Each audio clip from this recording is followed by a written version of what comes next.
Okay fine, तो चलो फिर से स्टार्ट करते हैं chapter number 6। So again very good morning to all of you. Question 29 ऐसा है जिसमें हमने कोलिजन का थोड़ा सा डिस्कशन किया था, ये उसका मेन क्वेश्चन है। और एग्जाम पॉइंट ऑफ व्यू से आफ्टर प्रोजेक्टल अगर कुछ बड़ा क्वेश्चन पूछना हो तो ये क्वेश्चन फर्स्ट प्रायोरिटी में आता है। तो जैसे प्रोजेक्टाइल मोशन 5 मार्क में पूछा जा सकता है या 4 मार्क में पूछा जा सकता है बड़े क्वेश्चन में, वैसे ये जो 29 नंबर का क्वेश्चन है वो भी 4 या 5 मार्क में पूछा जा सकता है। क्वेश्चन 29 जनरली 4 मार्कर जो है वो गुजरात बोर्ड में होता है और 5 मार्कर जो है वो सेंट्रल बोर्ड में होता है। 29 नंबर का जो क्वेश्चन है, prove that in elastic collision one dimensional collision between two bodies. इसके लिए आपको सबसे पहले ये याद होना चाहिए जो हमारा लास्ट टाइम का डिस्कशन था, इलास्टिक कोलिजन। तो हमने यहाँ पे बताए थे टोटल कुछ 4-5 टाइप जो है वो हमने यहाँ पे डिस्कस किए थे। सबसे पहले कोलिजन का मतलब होता है दो बॉडी का एक दूसरे के साथ टकराना। ओके, कोलाइड, या तो किसी का पाथ दूसरे की वजह से चेंज होना, जिसको हम कहते हैं collision.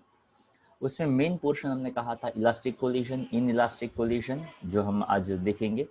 Elastic collision, inelastic collision, तो कोई भी टाइप का कोलिजन हो, momentum always conserved, number 1। Number 2, total kinetic energy also conserved.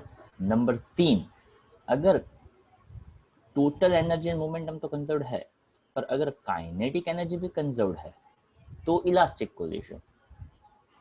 Okay, और elastic it's sometimes it's considered as a थोड़ी आइडियल सिचुएशन है जहाँ पे काइनेटिक एनर्जी भी कंजर्व्ड है, उसके ऊपर लगने वाला फोर्स जो है वो भी कंजर्वेटिव है, उसमें mechanical energy is not converted into heat, light and sound, मतलब वो कहीं एनर्जी को इसमें कन्वर्ट भी नहीं होता है, मतलब एक थोड़ा सा आइडियल टाइप का सिचुएशन है।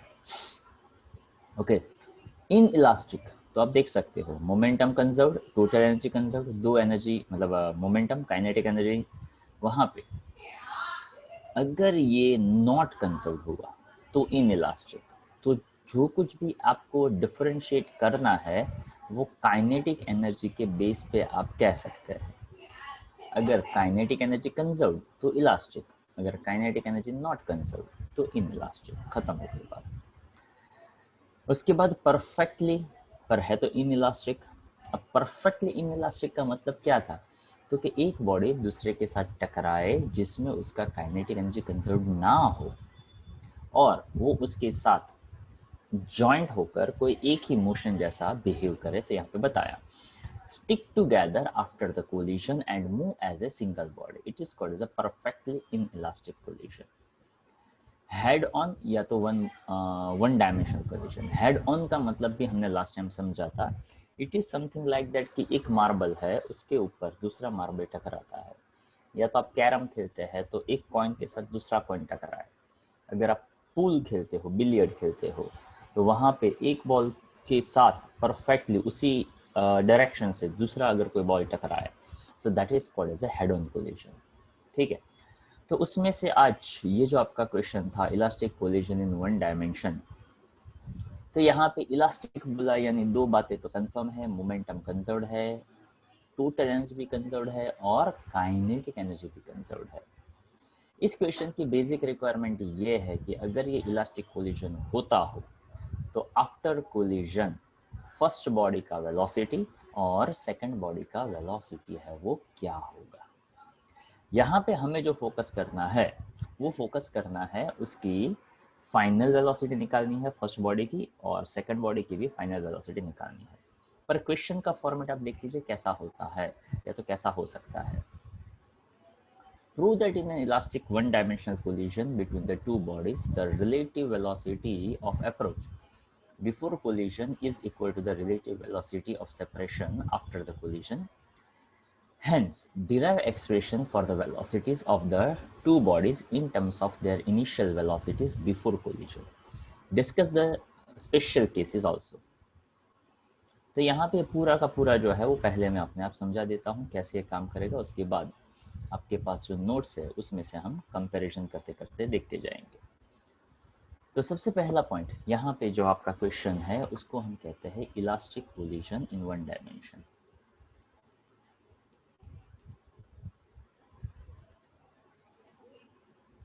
Elastic collision in one dimension. अब इलास्टिक कोलिजन यानी मोमेंटम कंजर्व्ड है, काइनेटिक एनर्जी भी कंजर्व है। तो सबसे पहले जस्ट फॉर रेफरेंस हम यहाँ पे एक फिगर ड्रॉ कर देते हैं कि अगर मान लो कि ये कोई सरफेस हो, उसके ऊपर हमने यहाँ पे एक बॉडी लिया जिसका मास m1 है, मूविंग विथ वेलोसिटी u1 है, ये दूसरा मास m2 है, उसका भी वेलोसिटी u2 है, दोनों ही मोशन में है, दोनों टकराए। So this one you can consider as A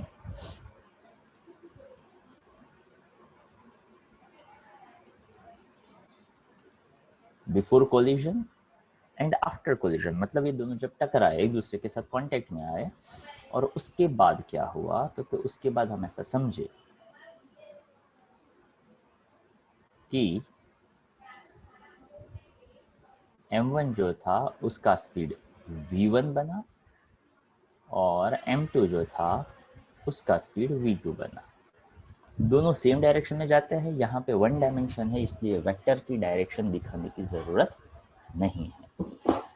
one dimension हो it's one direction. Two dimension का भी क्वेश्चन आएगा जहाँ पे हम उसके कंपोनेंट का डिस्कशन करेंगे और वो बहुत ईजी हो जाएगा। तो this is situation, we can say after collision.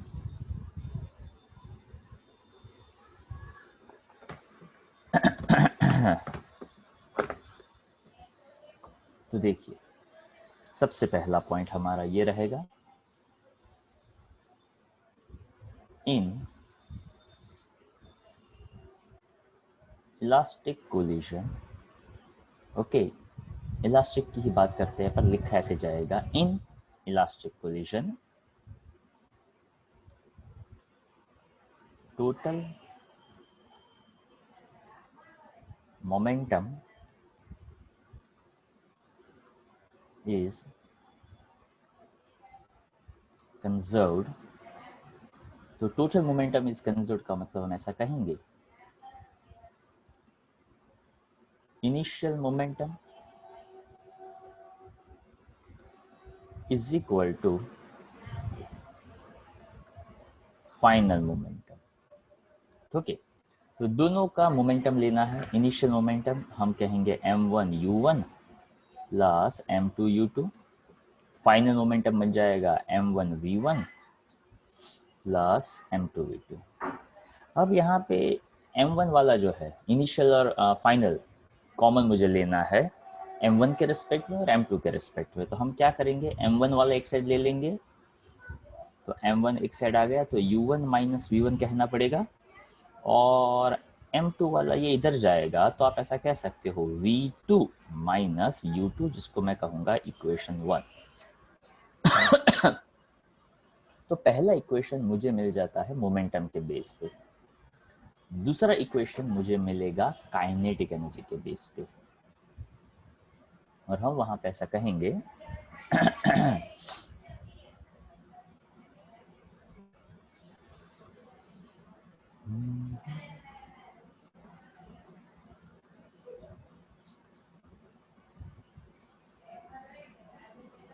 total kinetic energy is conserved।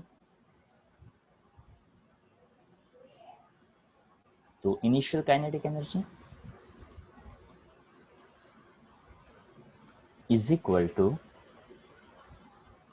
Final kinetic energy. इसमें हम लिखेंगे half m1 u1 square half m2 u2 square is equal to half m1 v1 square plus half m2 v2 square. अब फिर से देखा जाए तो दोनों साइड से हाफ हाफ हाफ कैंसिल हो जाएगा, फिर से m1 वाली वैल्यू एक साइड और m2 वाली वैल्यू एक साइड। तो अगर मैं m1 इस साइड रखूं तो u1 square minus v1 square मिलेगा, और इधर मिलेगा v2 square minus u2 square. ठीक है, अब इसका आप x square minus Y square जैसा एक्सपेंशन सोचिए, m1 u1 minus v1 u1 plus v1 is equal to m2 v2 minus u2 and v2 plus u2। ठीक है, इसको मैं कह देता हूं इक्वेशन 2। अब इक्वेशन 1 देखो तो उसमें है m1 u1 माइनस v1 और वही का वही वैल्यू सेकंड इक्वेशन में भी है। आप ऐसा कह सकते हो इक्वेशन 2 डिवाइड बाय इक्वेशन 1 तो भी चलेगा, या तो इक्वेशन 1 का यूज आप इक्वेशन 2 में करते हो तो ऐसा भी चलेगा। अगर मैं ऐसा कहता हूँ इक्वेशन 1 का यूज मैंने इक्वेशन 2 में किया तो उसका मतलब क्या हुआ, देखिए ये वैल्यू और ये इतना वैल्यू इक्वल हो गया, इसको कैंसिल हो गया, तो बचेगा क्या, u1 v1 plus u2 v2, या तो v2 प्लस u2 ऐसा ही बचेगा। तो अब आप यहाँ पे जो भी पॉइंट देना चाहो आप दे सकते हो, पर हम ऐसा कह देते हैं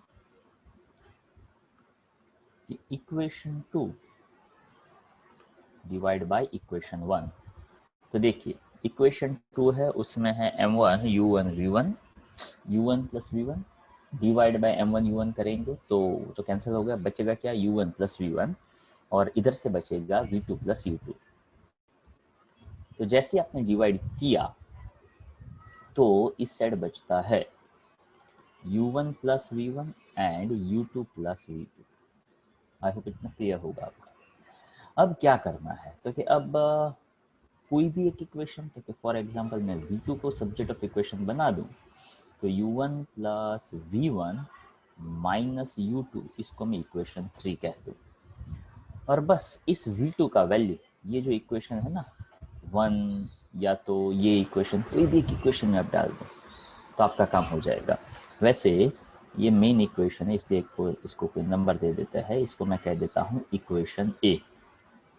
ठीक है, आप इसको भी 1 2 3 कह सकते हैं, जस्ट समझने के लिए मैंने लिखा है यहाँ पे। ओके, तो अब मैं ऐसा कहूँगा using equation 3 in equation A. तो ए इक्वेशन ऐसा कुछ था m1 u1 plus m2 u2 is equals to m1 v1 plus m2 v2।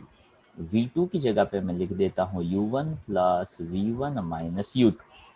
अब ब्रैकेट को ओपन करेंगे और सेम जो वैल्यू है, मेरा फोकस अब रहेगा फाइनल वेलोसिटी फर्स्ट का निकालना, दैट इज v1। तो आप देख सकते हो u1 u2 हमें पता था, v1 v2 अननोन थे, तो अब यहाँ पे पूरे इक्वेशन में v1 ही सभी जगह पे आ जाएगा। तो ये हो जाएगा m1 u1 m2 u2 m1 v1 plus m2 u1 m2 v1 and m2 u2। See that m2 v1 m2 v1 एक साइड रखेंगे, बाकी का सब कुछ दूसरी साइड शिफ्ट कर दो। जैसे सब कुछ आपने दूसरी साइड शिफ्ट किया, m2 e2 माइनस है, m2 u2 प्लस है, जैसे इधर शिफ्ट करेंगे वो डबल हो जाएगा ट्वाइस। दूसरा m2 u1 इधर जाएगा तो इधर m1 u1 तो है ही, मतलब दोनों में से u1 जो है वो आपको कॉमन मिल जाएगा। ओके, तो आप वहाँ पे ऐसा कर सकते हैं कि जैसे मैंने इसको इधर शिफ्ट कर दिया, u1 कॉमन आ गया, m1 माइनस m2 हो गया, प्लस m2 u2 था ये भी इधर आ जाएगा, so that becomes 2m2 u2 और इधर से v1 common m1 plus m2। तो आपका फॉर्मूला रेडी हो गया v1 के लिए। v1 इज इक्वल टू, अब इसको याद रखने का तरीका धीरे धीरे बोल रहा हूँ, ध्यान से सुनते जाइएगा। v1 यानी जिसका फाइनल वेलोसिटी निकालना हो, यानी 1 का निकालना है, तो यहाँ पे उसी वाले मास में से दूसरे वाले मास का सब्ट्रैक्शन मल्टीप्लाई विद द जिसका फाइनल निकालते हो उसी का इनिशियल, जिसका वेलोसिटी फाइंड कर रहे हो उसके अलावा जो बचता है उसका double momentum 2m2 u2 and divide by total mass m1 plus m2। इधर भी लिखना चाहो तो लिख सकते हो m1 plus m2, individual denominator में भी लिख सकते हो या तो कॉमन डिनोमिनेटर में भी आप लिख सकते हो उसको। ठीक है, तो ये हो गया पहले का फाइनल वेलोसिटी। अब दूसरा जो है निकालना हो तो आप ऐसा कह सकते हो for v2, okay, you can say that replace 1 with the 2 and 2 with the 1, यानी इंटरचेंज 1 एंड 2 फॉर v2 आप ऐसा कह दो यहाँ पे। Interchange 1 with 2। तो देखो यहाँ पे ये बन गया V2। तो याद रखने के लिए आप ऐसा समझेंगे कि V2 जिसका हम फाइनल निकालते हैं, उसी वाले मास में से पहला वाला मास सब्ट्रैक्ट करो, जिसका फाइनल है उसी का इनिशियल लो, बाकी का जो है उसका double momentum low to m1u1, यहाँ divide by total mass m1 plus m2, और यहाँ पे भी आ जाएगा m1 प्लस m2। ये पूरा का पूरा क्वेश्चन 4 मार्क के लिए परफेक्ट है। पर जो मैं समझाते समझाते लिखता था, अब नोट्स में से देखोगे तो थोड़ी बहुत आपको इधर उधर की स्टोरीज जो है वो लिखनी पड़ती है। स्टोरीज मतलब क्या? Okay, as shown in figure we have two bodies. Okay, there masses are respective m1 and m2. Their initial velocities are u1 and u2. After collision, they move in the same direction with the velocity v1 and v2. As it is an elastic collision, the total momentum is conserved. So we can say that उसके बाद equation A। Okay, उसके बाद वो आपको equation 1 भी मिल जाएगा। As we know that it is also elastic collision, so kinetic energy is also conserved। इतना line लिखने के बाद तो कहानी और आगे बढ़ेगा। तो आप यहाँ पे देख सकते हो ये पूरा का पूरा आइडिया। बिफोर कोलिजन क्या आएगा? मोमेंटम कंजर्व, उससे इक्वेशन ए और इक्वेशन 1 बना, 1-1 वाला एक साइड, 2-2 वाला एक side, total kinetic energy conserve बना, और उसके हिसाब से भी 1-1 वाला एक साइड, 2-2 वाला एक side. Equation 2 divide by equation 1 करेंगे तो ये वैल्यू जो है वो यहाँ पे कैंसिल हो जाएगा। सो आई इंसिस्ट कि यहाँ पे जो मैंने लिखा है वो भी अभी के अभी आप पूरा का पूरा लिख लो, ताकि यहाँ से ये मैंने लिखा समझा आपने, मेरे साथ साथ ये भी लिख दोगे तो थोड़ा कॉन्फिडेंस और बढ़ेगा। सो आई इंसिस्ट कि आप भी अभी लिख लो। ठीक है, तो देखो ये अभी आपने लिखा। अब यहाँ पे नोट्स के थ्रू देख लेते हैं। ये देखो सबसे पहले थोड़ा सा explanation as shown in figure. Figure आपने देख लिया, फिगर में दो बॉडी ले लिया, बिफोर कोलिजन बता दिया, ड्यूरिंग कोलिजन बताया, आफ्टर कोलिजन बताया। यहाँ पे हमने मान लिया कि पहले का इनिशियल वेलोसिटी दूसरे से ज़्यादा है। आफ्टर कोलिजन वेलोसिटी v1 और v2 बनता है। पहला पॉइंट आता है मोमेंटम वाला। ओके, अगेन एक काम करते हैं, आई थिंक सबके पास फिजिकल कॉपी है ही। ओके, तो जो मैंने अभी लिखवाया वो I just give you 2 minutes more. Notes में जो पॉइंट दिया है वो भी अच्छी तरह से देख लो, ताकि जिस तरह से प्रोजेक्टाइल काम का है एग्जैक्टली उसी तरह से ये क्वेश्चन भी बहुत काम का है।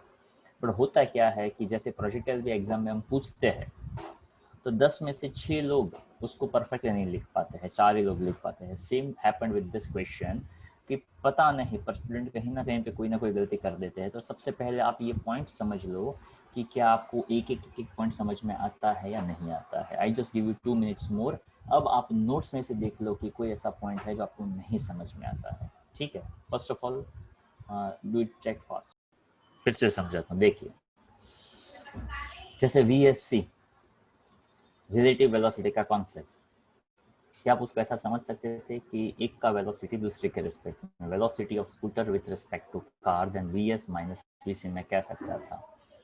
अब before collision initial velocity u1 और u2 है, तो relative velocity of first with respect to 2 यानी 1 माइनस 2 ऐसा आता। अब ये 2 माइनस 1 है, इसलिए इसको क्या कहेंगे? Relative velocity of B with respect to A कहेंगे। V1 और V2 yes, आफ्टर कोलिजन वाली वैल्यू थी। ये हमें कैसे मिला? तो एक्चुअली में मैंने ये पॉइंट लिखा था ना, उसके बाद ये पॉइंट का जिक्र नहीं किया था। आई थॉट ये आपको पता चलना चाहिए। ओके, या तो आपको क्वेश्चन पूछना चाहिए तो आपने क्वेश्चन पूछ लिया, सो दैट्स बेटर। ताकि क्वेश्चन ऐसा भी आ सकता है कि शो दैट बिफोर कोलिजन का रिलेटिव वेलोसिटी है और रिलेटिव वेलोसिटी आफ्टर कोलिजन है, वो दोनों भी इक्वल हो सकते हैं। और यहाँ पे A with respect to B था, यहाँ पे B with respect to A है। I hope it's clear. yes, sir. चलो, और कोई डाउट? सब कुछ समझा? उसके स्पेशल केसेस देखे कि बाकी है वो अभी? हेलो, No special cases बाकी। ओके चलो फटाफट स्पेशल केसेस भी आप देखिए। ओके, अगर आपने स्पेशल केसेस देखी और उसमें थोड़ा सा आइडिया लगाया, m1 m2 is equal to m, यानी पहला किस्सा एक बहुत इंपॉर्टेंट इंफॉर्मेशन देता है जो यहाँ पे लिख कर दिया हुआ है कि वहाँ पे ऐसा बताया कि v1 is equal to 2mu2 upon 2m, यानी v1 का जो फॉर्मूला है अगर मैं वहां पे m1 और m2 को अगर मैं इक्वल कर देता हूं, तो पहले का फाइनल वेलोसिटी वो दूसरे के इनिशियल जैसा है वो हो जाता है, और दूसरे का जो फाइनल है वो पहले के इनिशियल जैसा है वो हो जाता है। Hence, when two bodies of equal masses suffer one-dimensional collision, their velocity get exchanged. मान लीजिए कि एक मार्बल था, यहाँ पे दूसरा मार्बल था, एक मार्बल दूसरे के साथ टकराया, तो क्या हुआ? तो कि पहले का वेलोसिटी दूसरे को मिल गया, दूसरे का वेलोसिटी पहले को मिल गया। So that's the basic idea. When a body collides against a stationary body of equal masses, okay, m1 m2 अगर m हो और दूसरा जो है उसका final velocity sorry initial velocity 0 हो, तो फिर से आप उसमें वैल्यूज डालिए तो पता चलेगा पहले का वेलोसिटी 0 हो जाएगा और दूसरे का वेलोसिटी पहले के इनिशियल जैसा हो जाएगा। It is something like that.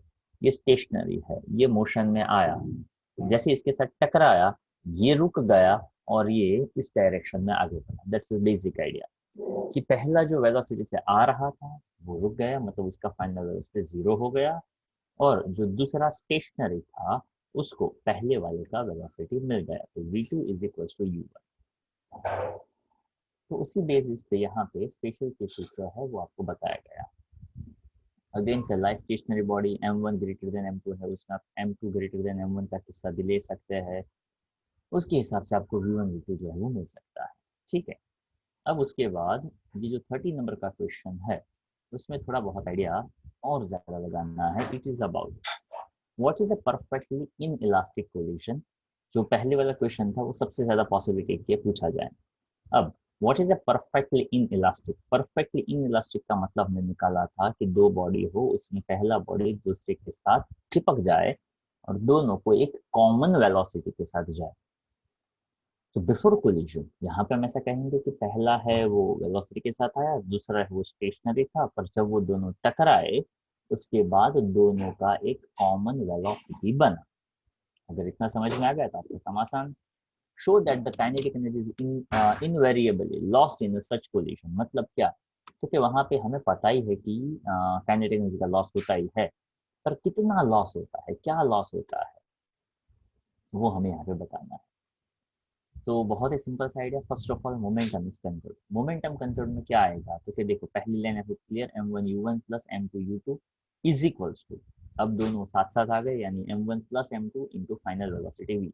Okay, तो ये जो इक्वेशन हुआ आई होप सबके दिमाग में परफेक्ट क्लियर है। But we consider second object at the rest, तो उसका वेलोसिटी 0, तो देख लो आपका काम आसान। ओके, अगेन आई इंसिस्ट कि इसके बाद ये क्या आया, कैसे आया, वो सोचने के बजाय सिंपल सी बात सोचने का कि आपको क्या लगता है कि इसके बाद का स्टेप कैसा हो सकता था।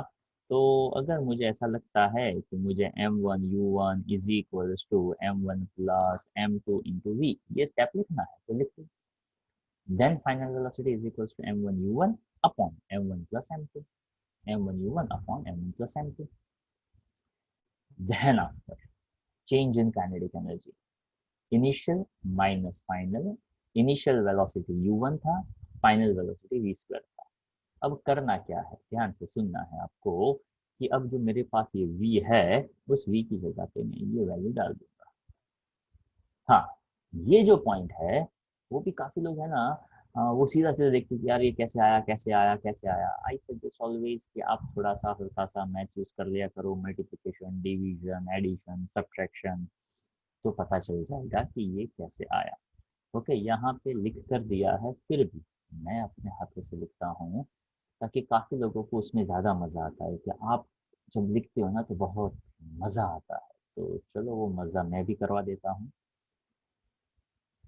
तो यहाँ पे जो नेक्स्ट क्वेश्चन है, ओके, क्वेश्चन 30। तो क्वेश्चन 30 के लिए हमने ऐसा कहा कि वो परफेक्टली इन इलास्टिक है, परफेक्टली इन इलास्टिक है। First object motion with initial velocity u1, second object at rest उसका initial velocity 0 था। After collision दोनों साथ साथ है और v वेलोसिटी के साथ जाते हैं। तो आप यहाँ पे मैंने पहले बता दिया मोमेंटम इज कंजर्व, तो उसका सीधा पॉइंट में लेता हूँ। m1u1 is equal to m1 plus m2 into final velocity v। तो वेलोसिटी का फॉर्मूला बन गया m1 upon m1 plus m2 into u1, equation 1। ठीक है, अब क्या, क्योंकि अब मुझे काइनेटिक एनर्जी के लॉस कितना है वो बताना है, बिकॉज इट हैपेंड कि जो नोट में दिया है वही के वही स्टेप्स में लिखने वाला हूँ, बट समटाइम्स इट हैपेंड कि मैं लिखता हूँ तो शायद आपको अच्छा लगता है। यहाँ पे आप देख लो, फॉर काइनेटिक एनर्जी, और बेटर टू से for change in kinetic energy. तो चेंज इन काइनेटिक एनर्जी जब मैं कहता हूँ तो इसका मतलब होगा delta K, it is consider as initial minus final. Initial kinetic energy half m1 u1 square minus half m1 plus m2 v square.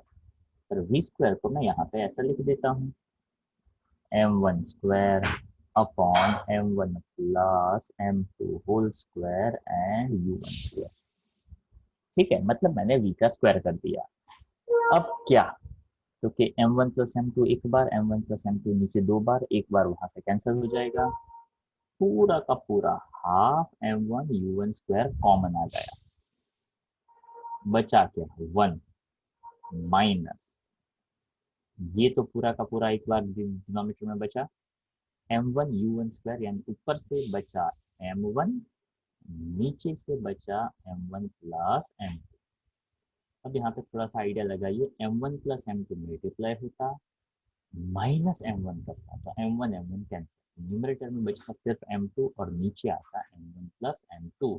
तो ये हमारे लिए बहुत ही मजेदार फॉर्मूला बनता है, और उसको ऐसे लिखा जाता है कि यहाँ पे आएगा m1 m2 upon m1 plus m2 into u1 square.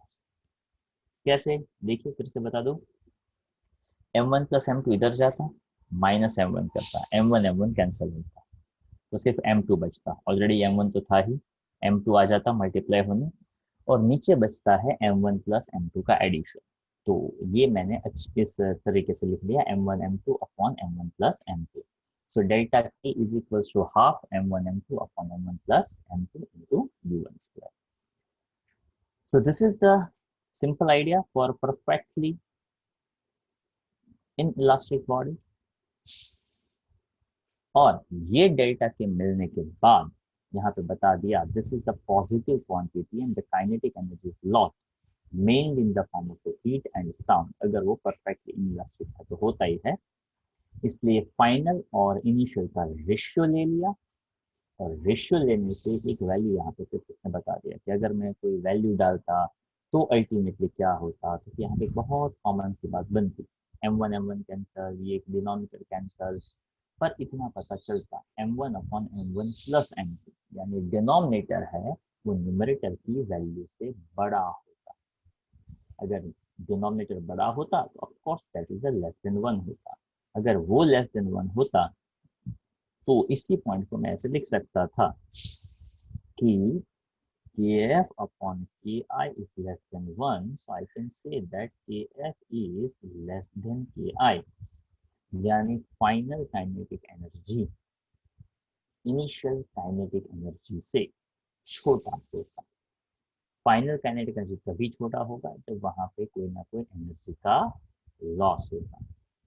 अगर यहाँ पे m2 बड़ा होता, m2 बड़ा होता तो kf upon ki is almost 0 होता, यानी फाइनल काइनेटिक एनर्जी उसको हम कहते हैं वो ऑलमोस्ट 0 हो जाता।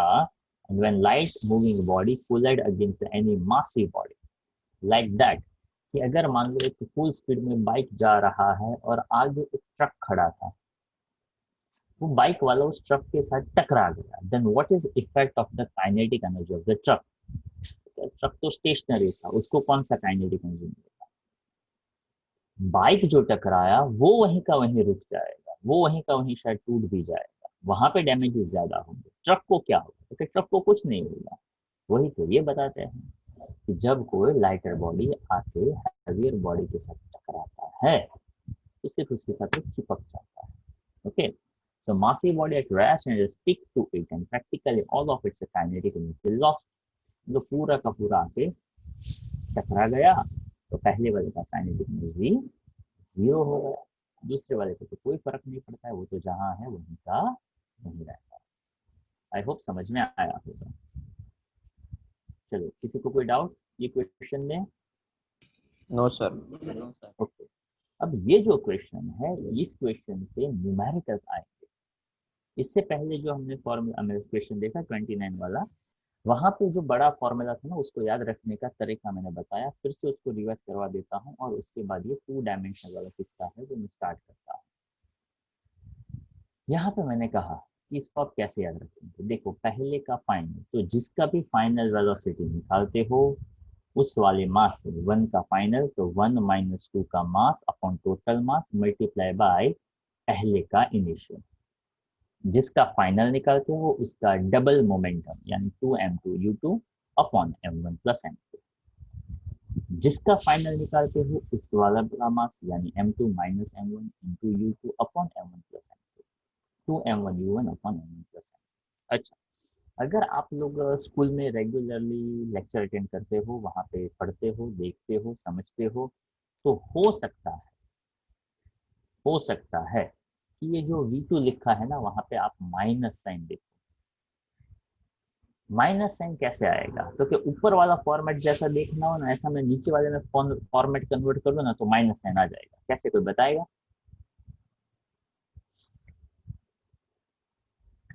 ऊपर वाले फॉर्मेट में m1 माइनस m2 है, अगर नीचे वाले फॉर्मेट में भी मुझे अगर m1 माइनस m2 चाहिए तो मुझे क्या करना पड़ेगा? माइनस साइन बाहर। कॉमन लेंगे। हाँ, तो कोई कोई जगहों पे वैसे ये मैंने जो अभी बताया वो ज़्यादा सिंपल है। जिसका फाइनल चाहिए मतलब 1, तो माइनस मास में भी m1 minus m2, final velocity v2 चाहिए तो m2 माइनस m1, वो इजीली याद रहता है, इजीली आपका दिमाग उसको अडेप्ट करेगा।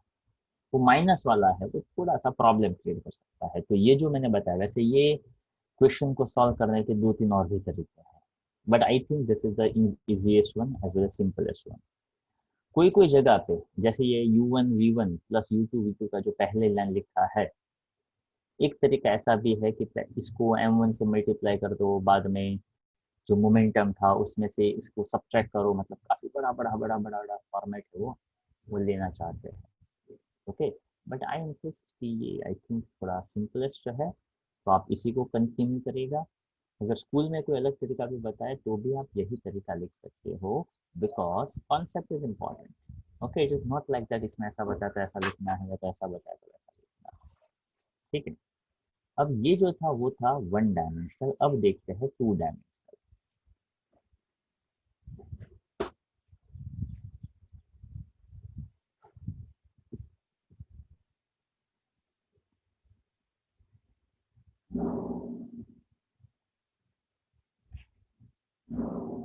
इलास्टिक कोलिजन इन 2 डायमेंशन। जब हम कहेंगे ना 2 डायमेंशन, मतलब अब यहाँ पे हमें डायरेक्शंस का ध्यान देना होगा और इसके लिए एक स्पेसिफिक फॉर्मेट बनेगा, ध्यान से सुनिएगा। मान लीजिए कि एक फर्स्ट बॉडी था जो u1 स्पीड के साथ आया, यहाँ पे एक दूसरा बॉडी था जो रेस्ट पे था, उसके साथ टकराया। टकराने के बाद हम यहाँ पे एक एजम्पशन ले रहे हैं, आई रिपीट, हम सिर्फ एक एजम्पशन ले रहे हैं, ऐसा ही हो ऐसा कोई जरूरी नहीं है।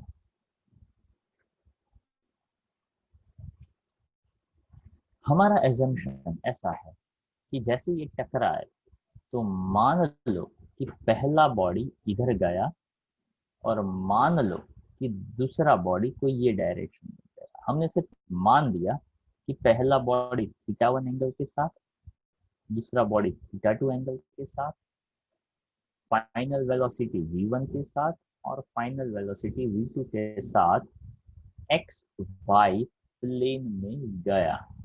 Okay, it is something like that कि मान लो ये यहाँ पे कॉइन है और ये एक स्ट्राइकर है, कैरम आप खेलते हो, तो मान लो कि जैसे ही इस स्ट्राइकर से आपने कॉइन को एक उसके कॉर्नर पे हिट किया, तो देयर इज अ पॉसिबिलिटी कि आप एक स्पेसिफिक कॉर्नर पे हिट करते हो तो कॉइन इधर जाए और आपका स्ट्राइकर इधर जाए।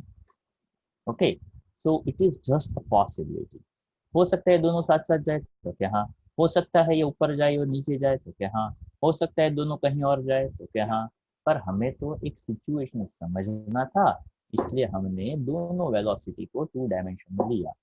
एक को लिया हमने फर्स्ट क्वाड्रेंट में और दूसरे को लिया हमने second quadrant. I hope it's clear. चलो अब यहाँ पे ये जो V1 है, ऑफ कोर्स इसका मास M1 है आपके पास यहाँ पे, और यहाँ पे है M2।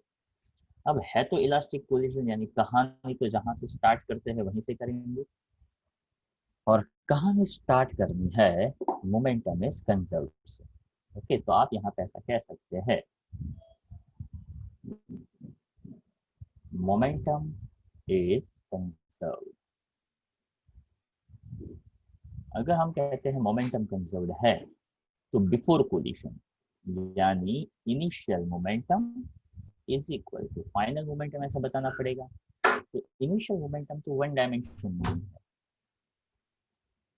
तो मैं यहाँ पे m1 u1 just as a formality लिख रहा हूँ, पर u1 तो एक ही डायरेक्शन में है तो वेक्टर की जरूरत नहीं है, फिर भी बताने के लिए मैंने सिर्फ लिखा है। u2 तो जीरो ही है, और यहाँ पे मुझे लिखना पड़ेगा m1 v1 plus m2 v2। और अब मुझे बताना पड़ेगा in terms of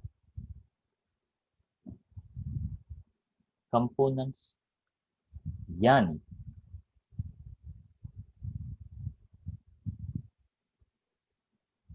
momentum in x direction.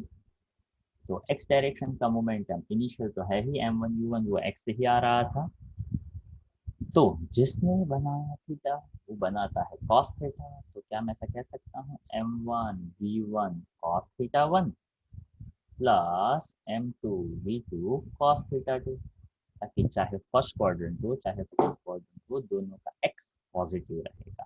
ठीक है, उसके बाद आता है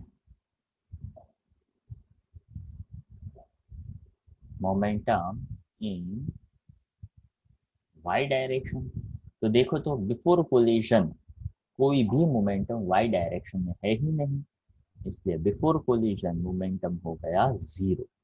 आफ्टर कोलिशन अगर ये cos थीटा बनेगा तो ये y कंपोनेंट बन जाएगा sin theta, m1 v1 sin theta 1, और वो फर्स्ट क्वाड्रेंट में था इसलिए x और y दोनों नेगेटिव बने। बट दूसरा वाला जो है फोर्थ क्वाड्रेंट में, फोर्थ में x पॉजिटिव होता है और y नेगेटिव होता है, इसलिए ये minus m2 v2 sin theta 2 ऐसा बनेगा।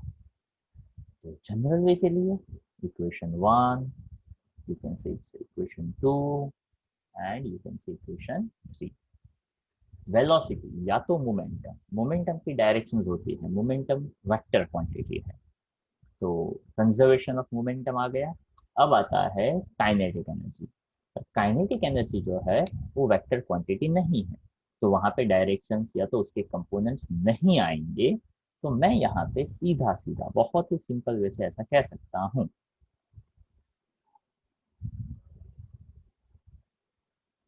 Kinetic energies,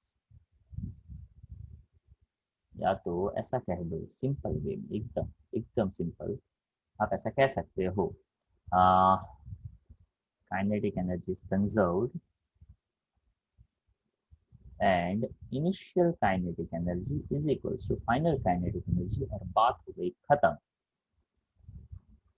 half m1 u1 square half m1 v1 square plus half m2 v2 square, ये हो गया इक्वेशन नंबर 4।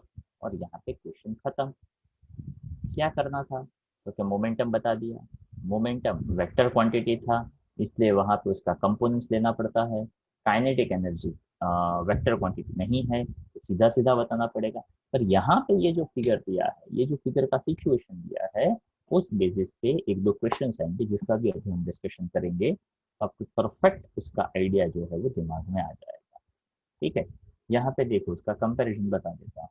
देखो यहाँ पे बताया θ1 θ2 m2 एट रेस्ट, यहाँ पे v1 cos θ1 v2 v1 sin θ1। यहाँ पे कंपाउंड बनाकर दिखाया, मैंने नहीं दिखाया, चलता है, जरूरी नहीं है। ओके, यहाँ पे बताया after collision and before collision, so the momentum of m1 यानी m1 v1 cos θ1 m1 v1 sin θ1 positive y direction में, दूसरे वाले का पॉजिटिव y में रहेगा, पॉजिटिव x में रहेगा, पर नेगेटिव उसका y रहेगा। मतलब यहाँ पे थोड़ा एग्जाम पॉइंट ऑफ व्यू से थोड़ा सा आपको एलोबरेट करके लिखना पड़ता है, इसलिए तरीका बताया। बट बेसिक फंडा क्या, तो जो मैंने बताया वो momentum along X axis like this, momentum along Y axis like this, and finally kinetic energy, और क्वेश्चन यहाँ पे खत्म। पर ऑफ कोर्स यहाँ पे आप पहले दिखा था वैसा ही स्पेशल केसेस जो है वो देख सकते हो, और इसके स्पेशल केसेस में थोड़ा बहुत मैथ्स का यूज किया हुआ है, उसको मैं समझाता हूँ, ध्यान से सुनिएगा। ओके, और उसके बाद अभी जो मैंने लिखा है वो भी आपको लिखना है। पहले ये स्पेशल केस में समझा दूं, ताकि इस स्पेशल केस में आप खुद समझने का ट्राई करोगे तो थोड़ा डिफिकल्ट हो सकता है। सबसे पहले यहाँ पे 2 डायमेंशनल था, यहाँ पे मैं कहता हूँ हेड ऑन कोलिजन। अब हेड ऑन कोलिजन होना मतलब क्या, तो कि जैसे ही वो ऑब्जेक्ट आया, पहले के साथ साथ दूसरा है वो साथ साथ गया, या तो वो दोनों एक साथ गए। तो यहाँ पे कहा टारगेट पार्टिकल, मतलब एक होता है टारगेट और एक जो होता है उसको हम कहते हैं इंसिडेंट पार्टिकल। मतलब एक के ऊपर जिस किसी को टकराया जाता है, तो ये टारगेट है और इसके ऊपर हमने इसको टकराया, तो इसको कहते हैं इंसिडेंट पार्टिकल और इसको कहते हैं target particle. So the target particles move in the direction of the incident particle. तो थीटा टू वहां पे 0 बन गया, तो m1 v1 m1 v1 v1 cos θ1 m2 v2, यहाँ पे एंड 0 नहीं लेना है, या तो आप ऐसा सीधा सीधा कह सकते थे। हाँ, ये जो लिखा है ना उसको ध्यान से समझिएगा, m1 v1 cos θ1 plus m2 v2 cos θ2, और cos θ2 कितना है 0, यानी cos 0 का वैल्यू क्या बन जाएगा 1 1, इसलिए यहाँ पे वो लिखा नहीं है।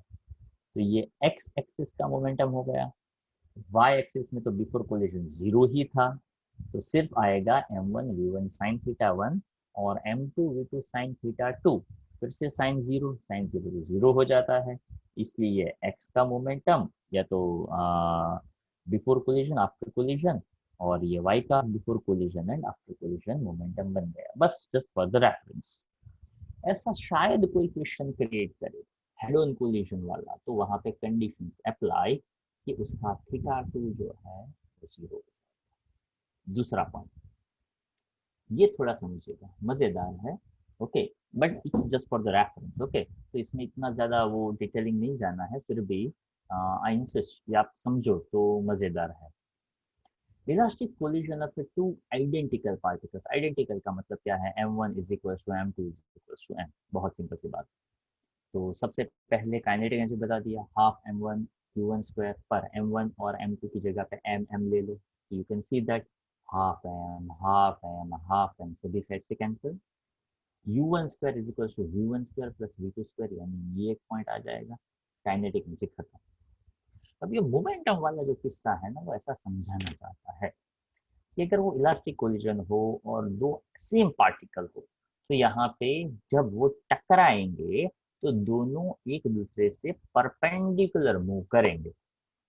आई रिपीट, जब दो आइडियल बॉडीज सेम मास वाली बॉडी एक दूसरे के साथ अगर टकराती है, तो देयर इज पॉसिबिलिटी और स्ट्रॉन्ग पॉसिबिलिटी जो हम मैथमेटिकल यहाँ पे बताते हैं कि दोनों एक दूसरे से परपेंडिकुलर डायरेक्शन में मूव करेंगे।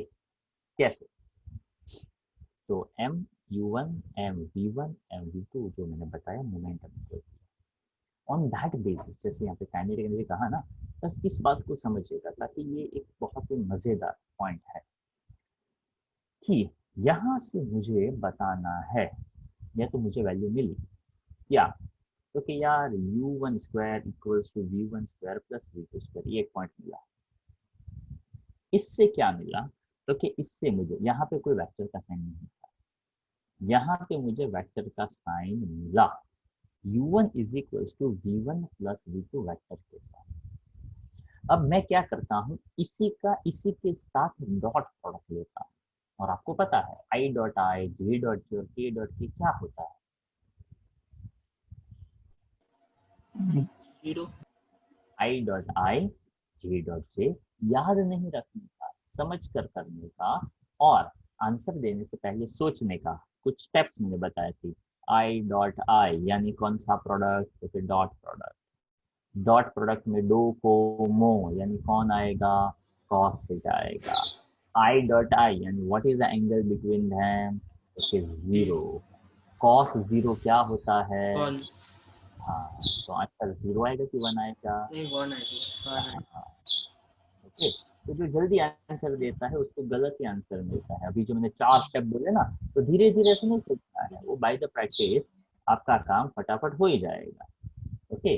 और वो धीरे धीरे नहीं, एकदम स्पीड में वो आपका काम हो जाएगा, सो that is not a big issue.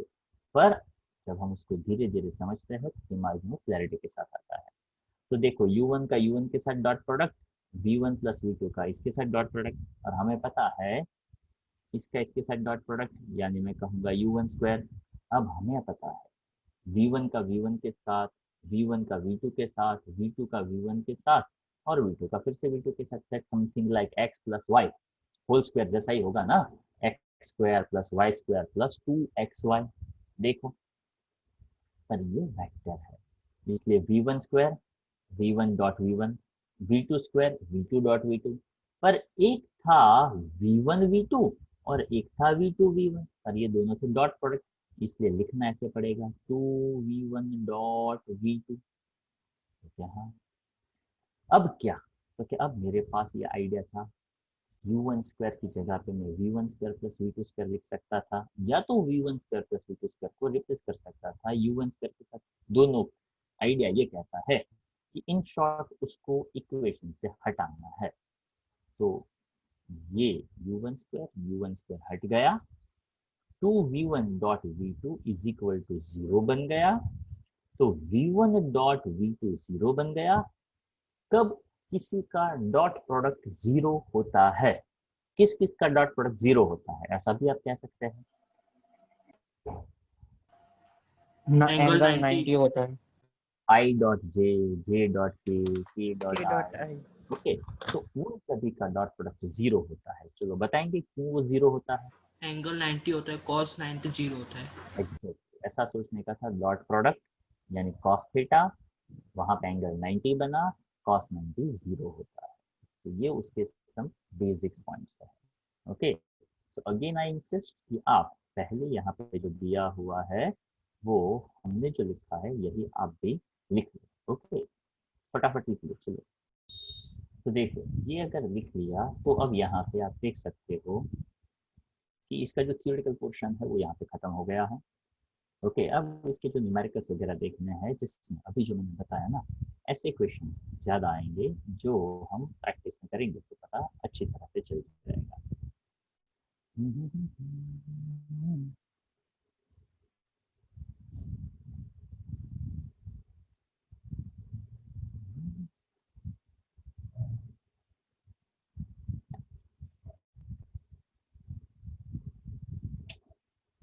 Yes, तो देखिए ये जो है क्वेश्चन नंबर 29, ओके। तो क्वेश्चन नंबर 29 में करना कुछ नहीं, अभी जो 2 डायमेंशनल फॉर्मूला देखा, बस उसमें से सीधे सीधे फॉर्मूला का यूज करना है। पहले का वेलोसिटी था, दूसरा रेस्ट पे था, यहाँ पे मास का वैल्यू नहीं दिया, सब बोला है m है। पहला 30 डिग्री से गया, दूसरा भी 30 डिग्री से गया, पर v1 और v2 का पता नहीं है। So first point is that what about the momentum? Second point, what about the kinetic energy? अगर यहाँ पे ऐसा पूछा जाए कि इससे इलास्टिक और इन इलास्टिक, तो शो कर देने का कि क्या दोनों का काइनेटिक एनर्जी सेम है। अगर काइनेटिक एनर्जी सेम है तो इलास्टिक, काइनेटिक एनर्जी सेम नहीं है तो इन इलास्टिक।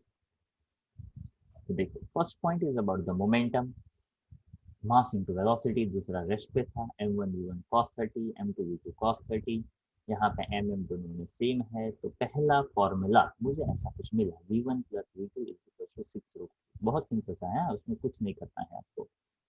यहाँ पे जो लिखा है वो नहीं समझ में, आप एक बार लिखोगे तो पता चल जाएगा। सो रिलैक्स, यानी v1 प्लस v2 इंडिविजुअल क्या है वो नहीं पता, पर दोनों का एडिशन एटलीस्ट पता चला। दूसरा पॉइंट, अगर मैं y डायरेक्शन का मोमेंटम लेता हूँ तो ऑब्जेक्ट तो x पे ही आया, तो इनिशियल मोमेंटम तो 0 ही होने वाला है, पर फॉर्मूले के लिए लिखा है m इंटू जीरो, वैसे उसका कोई मतलब तो है नहीं। m1 sin 30 minus m v2 sin 30, अब ये भी इधर जाता 0 हो जाता, m कैंसिल, sin 30 कैंसिल, यानी v1 प्लस v1 v2 कैसे बने, इक्वल बने। अब v1 v2 इक्वल बने तो यहाँ से आइडिया क्लियर, ट्वाइस v1 या तो ट्वाइस v2 कोई भी आप ले लो, twice v1 is equal to 6√3। तो आपको v1 और v2 दोनों का वैल्यू मिल गया 3√3। पहला पॉइंट, दोनों का वेलोसिटी मिल गया। अब काइनेटिक एनर्जी देख लो, काइनेटिक एनर्जी बिफोर कोलिजन होता है half m u1 square, half m u1 square जो बनता है 81/2, that's 40.5। After collision half m v1 square, half m v2 square. वैसे देखा जाए तो mm सेम है, v1 v2 भी सेम है, तो एक बार लिखकर डबल कर देते तो भी चलता, पर यहाँ पे 2 बार लिखा हुआ है। इसको प्रॉपरली कैलकुलेट किया तो आंसर मिला 27। वैसे यहाँ पे 27 m। ओके, यहाँ पे m का मतलब मीटर मत लीजिएगा, हाँ, ताकि मास का वैल्यू दिया नहीं ना, तो मास तो m एज इट इज रखना पड़ता। थोड़ा और क्लियर लिखना हो तो शायद आप ऐसा लिख सकते हैं कि 40.5 joule, 27 m joule. Okay, milli joule ऐसा कोई अलग मत समझिएगा, this m for the mass. यहाँ पे काइनेटिक एनर्जी फाइनल है वो कम आया, मतलब ये कंजर्व नहीं हुआ, ये कंजर्व नहीं हुआ, मतलब ये कैसा हो गया, इन इलास्टिक कोलिजन हो गया। आई होप समझ में आया होगा। ठीक है, तो आपका जो होमवर्क है उसमें पार्ट 2 में से क्वेश्चन 29 और पार्ट 1 जो है उसमें से आज जितने जो क्वेश्चंस किए वो सभी के सभी बता देते हैं इसमें से कौन कौन से क्वेश्चंस थे। आई थिंक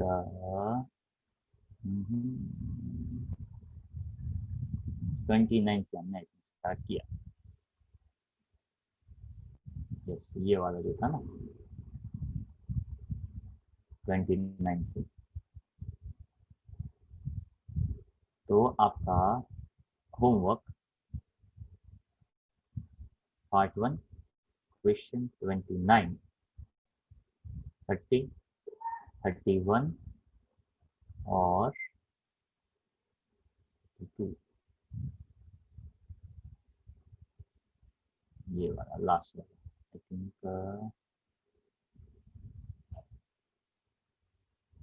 ओके, तो 31 तक था। ये सब कुछ बहुत ही काम का है, इसलिए आप इसको 2 बार लिखे, ट्वाइस। ठीक है, अभी यहाँ तक रखते हैं, किसी को कोई डाउट हो तो पूछ सकता है।